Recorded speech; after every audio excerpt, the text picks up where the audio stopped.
essa pressão que uma criança, né, ali no seu processo de desenvolvimento recebe, ela vem interna e externa também, não é? Isso. É uma questão que a gente tem que pensar, primeiro, os pais não têm manual, né? Quando os filhos vêm, eles não têm nenhum manual. Por essa questão de não ter manual, fica naquela questão de ensaio e erro. Eu faço aquilo que eu aprendi, eu repito aquilo que foi bom para mim, então fica toda essa questão. Então, de acordo com como esse pai foi criado, ele tem essa expectativa sobre esse filho. Então, se houve uma exigência muito grande dentro dessa família, a tendência dele é repetir essa exigência e cobrar 2 vezes mais do que ele foi cobrado. Tá? Então já é uma pressão externa ali que essa criança, né, ela está recebendo, por causa de uma projeção dos pais, essa transferência dos pais para os filhos, né? Isso. E a tendência é que os pais acreditam, se esses filhos não corresponderem, a criação dele é ruim, tá? Em primeiro momento. Não, eu criei mal, eu não dei conta, porque ele não alcançou o meu desejo. Que isso é uma questão de desejo, né? E com isso, se a criança não alcança esse desejo, ela já fica com um sentimento de menos-valia nessa relação. Até porque nesse meio período aí do desenvolvimento, crescendo, entrando na adolescência, fase adulta, até valores são empregados ou deixados de ser empregados, até de afeto, por exemplo, do pai. Esse filho não está, pode se afastando, pode se... a criança, o adolescente se rebelando, também tem essas contrapartidas, não tem? Tem, e essa é uma das piores, porque nesse momento surge uma competição, tá? Entre os próprios irmãos, tá? E que um atendeu ao desejo desse pai e dessa mãe e o outro não atende, então esse merece mais carinho, merece mais investimento, tá? E com isso surge uma demanda muito ruim dentro da família, que é a questão da desunião. E aí pode entrar também essa desunião motivada aí por aquele aspecto da predileção. Porque às vezes um pai tem um filho como predileto, não porque ele ama mais um ao outro, mas por causa do comportamento daquele filho que mais se assemelha ao seu ideal de vida. Isso. A questão do amor é incondicional, né? Ama-se todos os filhos. Mas pela essa questão mesmo, daquele que atende mais ao desejo, que é mais carinhoso, a tendência desse pai ou a mãe é abarcar mais essa criança. Por exemplo, biblicamente, nós temos ali a história, por exemplo, de Esaú e Jacó. Isso. Esaú, o queridinho do papai. Jacó, o queridinho da mamãe. Isso. Não é? Aí aquilo ali tornou-se uma disputa familiar. Muito até grande. Porque a avaliação do pai com o filho era por ações. E a figura do pai ali naquela sociedade patriarcal era muito importante, até pelos valores, conceitos espirituais. Isso também é um determinante aí nessa história, não é, Ângela? Muito interessante quando o senhor traz essa passagem, que eles já estavam em guerra na barriga, né? Na gestação. Um puxando o pé do outro lá. Então. Eles já estavam.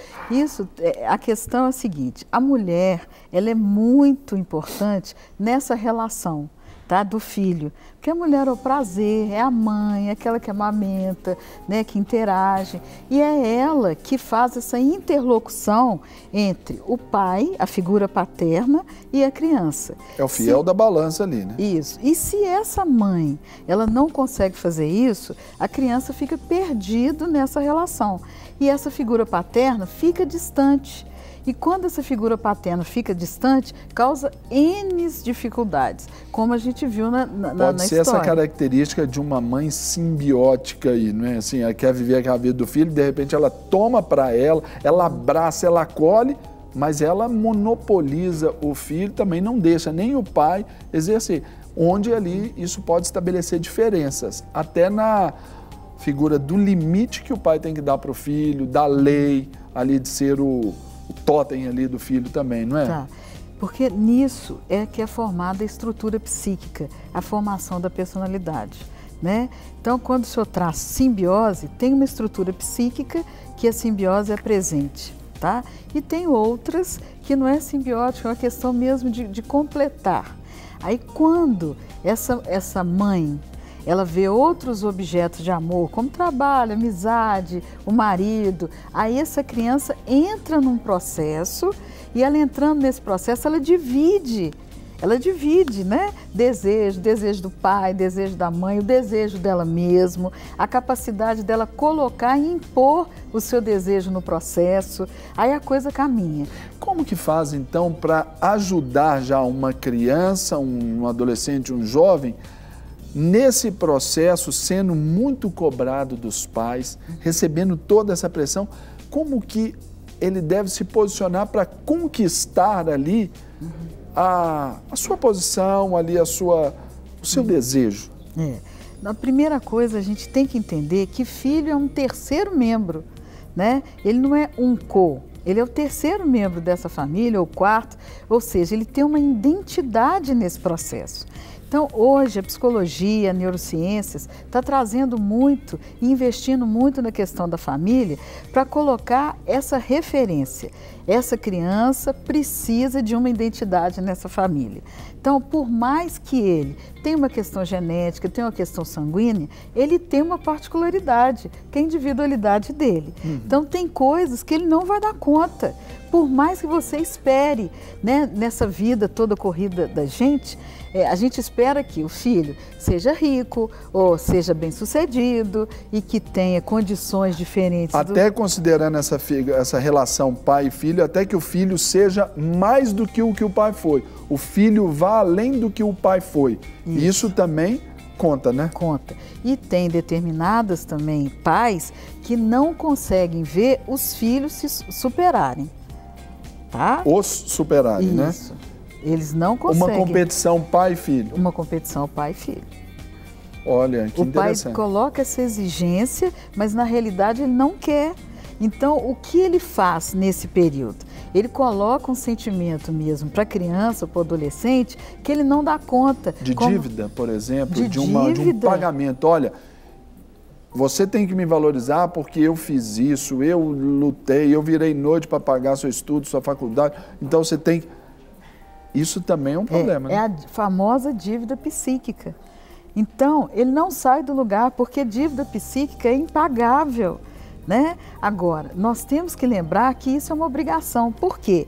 Filho não pediu para vir, né? Nós o solicitamos. E a questão do planejamento é necessária para que essa cobrança não exista. Porque nós gostamos que os filhos nos valorizem. Ótimo, tem que valorizar mesmo, tem que honrar mesmo, né? Sim. Mas tem uma questão, tem uma individualidade e isso é muito sério, que pais que não honram filhos têm dificuldades em mantê-los ligados, né? Então tem que ter dos dois lados essa praticidade, a questão do respeito, essa singularidade, né? Porque senão a família vai ficar em plena guerra, vai ficar um inferno. Verdade. Para receber todas as novidades do canal, inscreva-se e se curtir o vídeo, clique em gostei. Aproveite para acompanhar a Rede Super nas redes sociais.